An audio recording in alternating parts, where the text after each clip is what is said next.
together. The children of the Dawn Stars. I wondered if we'd run into them down here. There's someone I used to know. Just an old friend. Came out here to settle with them last I heard. Maybe we should ask around. See if she's still out here. Might be she can help us. What's her name? Just a friend, huh? Shorty rubs the back of her neck. Clearly uncomfortable. How did you know her? Oh, well, both grew up in Gilded Vale. Oh. Same temple.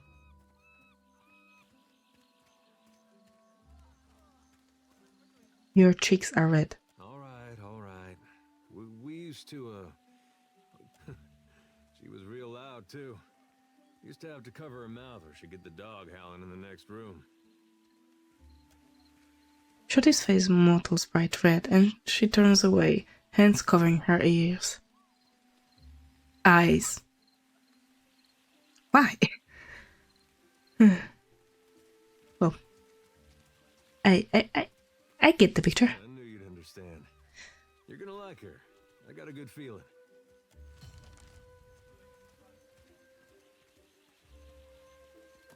What's that?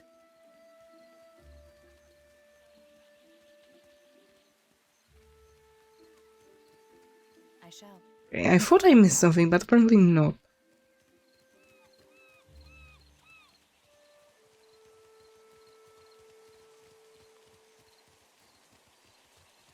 I shall make it so. I need to check if important people will be colored somehow different. When the next storm hits,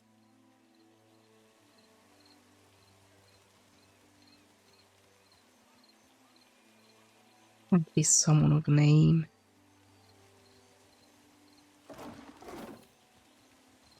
All your barrels belong to us. Governor. fresh fish. Race you to the coral. No contest. What? Just because you have webbed fingers and I can't swim? You are a strange man.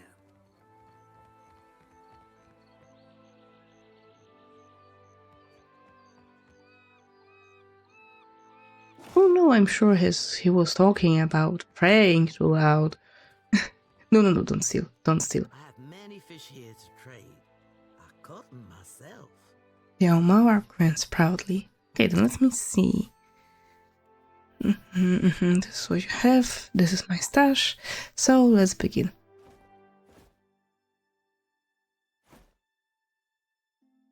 Give me the end. Thank you. Can I see? Oh.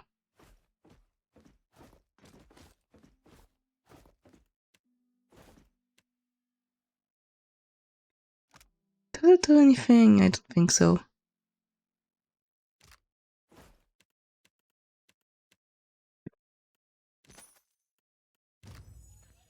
Yeah, already earning some cash.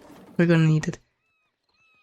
Most of the postings offer various goods for trade, though you spy at least one crude drawing of what may be the Covenant.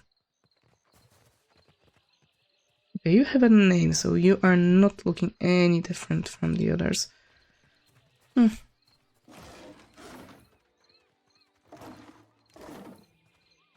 Ado, begging your pardon for the mess, miss. We are still recovering from the storm. We have supplies here for the paying customer. Provisions for the road, perhaps? Sure. Have a look. Repair supplies, medical supplies, cannon shot. So we will be. Oh, what's that?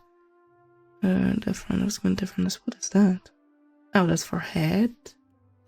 Unfortunately, I don't have quite enough. Battle-worn grimoire. Okay, I can check it out. Ring of minor reflection. I'll take it. Thank you.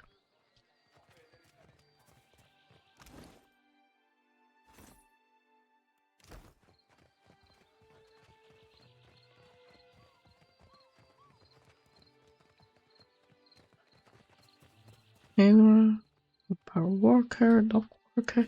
Okay, so those we can interact with will have their names. I cannot imagine who might wish to harm you, Mestre. Per complanka, don't tell me you're here to complain too. The guardsman covers his face with his hand, groaning. Are they recruiting right off of the docks? You would think the Juana were storming the Kraken's Eye as we speak. What's going on? A fight, Mestra. One of the Juana women attacked a merchant. He has come out the worse for it. He jerks a thumb toward the nearby door. Now every nationale in town wets himself in terror of losing his coin to the Aumaua.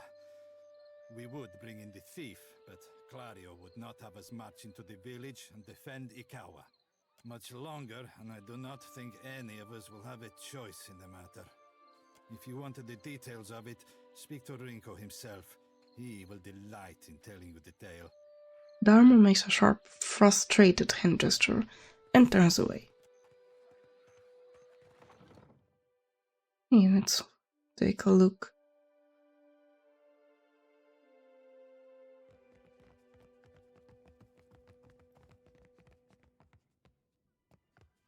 Can I try your mask on? What? I shall make it so. Who's there? Tori, is that you? Wait, who are you?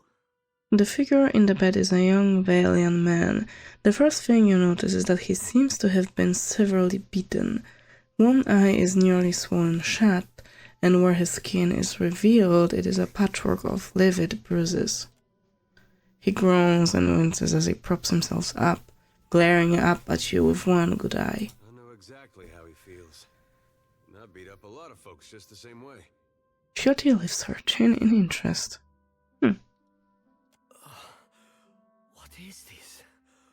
Why is one of the godlike in my house? What happened to you? These Juana. They are an unreasonable people. I was enjoying a night of cards when one of them attacked me, out of nowhere. Are you sure? I had not spoken a word to her, the mad devil. Look what she did to me, my ear. He turns his head, and you see that there is a scuffed over notch where a chunk of flesh has been torn away from his left ear. When the fighting is over, she takes my coin purse and strides away, bold as anything. Were you cheating or something? Madiko, she was not even playing. There I am, counting my winnings, and suddenly a giantess grabs my shoulder. Perhaps I said something then, but she struck the first blow. The governor lets the Juana do as they please, and this is the result. I should be out there, helping to find our people. My wife, Zenetta, she is out there, and I... He gestures feebly with an arm, grimacing. Listen, I am without other means. She took my coin purse, my wages. How am I to pay the governor? How am I to feed my son? His already purpled face reddens further. That woman should be in the stocks. The guards do nothing. But you've heard me out at least. Do me the kindness of retrieving that coin purse, and I will give you what I can spare. Maybe I can reason with this woman. Where should I start? They call her Mokeha. I imagine Mokeha. she's back in her village, feeling proud of herself, no doubt. Follow the road as it bends north, then west. You can't miss it. Okay. A pile of sticks and straw. With that, he sags back against the mattress, clearly exhausted. Not gonna steal, of course we're not gonna steal, but there's something we can take. That wasn't stealing.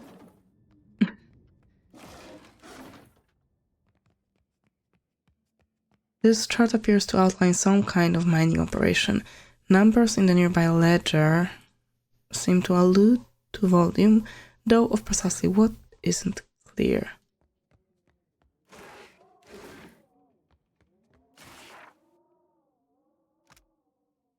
Someone has scrawled the lyrics to a traditional sailor shanty on this ragged scrap of paper. I am not gonna sing, I don't know how to sing. I can show it though.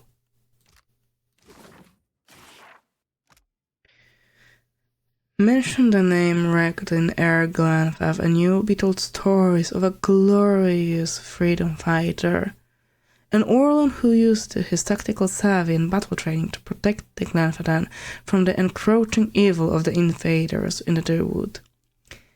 Ask someone in the Dirwood about him and you'll hear angry retellings of the exploits of an underhanded, dirty fighting Orlan who terrorized their wooden citizens. This conflict is what legends are built on, and Galvan Rekt is the staff of legends. Oh, I remember this.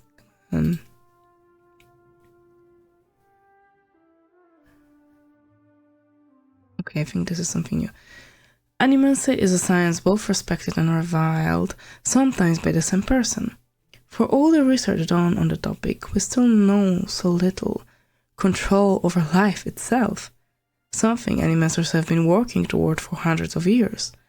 There are no real records of how the practice of animancy was first discovered, but once the spark of knowledge ignited, there was no stopping its inevitable discoveries. In 2260 AI, animancers, as a result of their extensive research, successfully contained and transferred a soul. The subject of the experiment, whose name is unknown, was young and wealthy, but infirm. The idea was to move his soul from the dying body and into that of a recently deceased man who had suffered an accident. The new body, bearing only slight decay, would house the soul, giving the man a much better life.